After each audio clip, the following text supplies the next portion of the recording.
So the information that we collect becomes really the indicators that we're going to measure, right? We keep hearing the word indicators. Indicators is just, we need certain types of information, right? To make sure that we are going on track. Like Sandeep shared right now, there are some of the how much indicators, okay, which tend to be more like the process, because I know the process, so I need to know, I need to do so much of this and so much of this and so much of this before I get to the impact.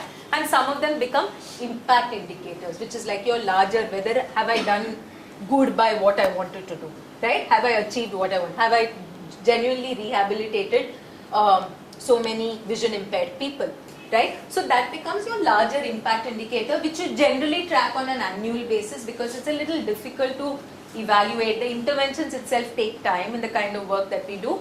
So, you know, where quick results is not very easy to find.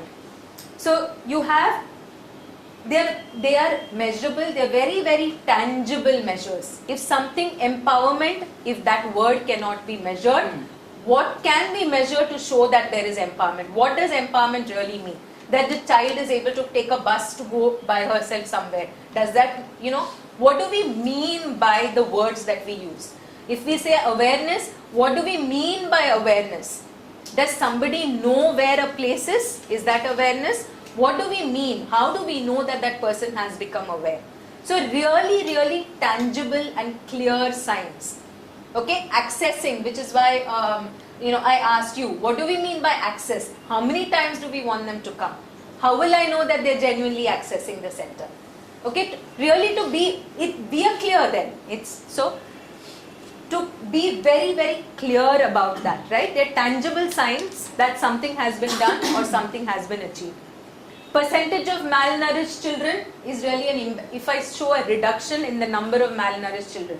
Okay, Priya was malnourished because she was 3 years old and weighed only 8 kgs, but in June, but then by the time it was December, she picked up weight and she you know, jumped to being normal, right? That's a reduction in malnourishment.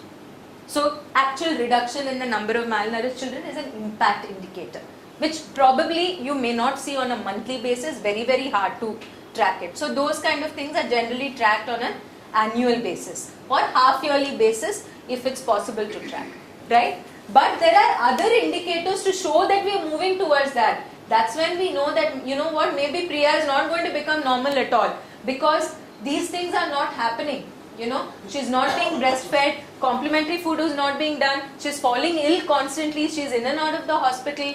So there are all those other indicators that we try and develop, you know, which tell us that we're going towards there, and also the how much indicators also that we're trying to do.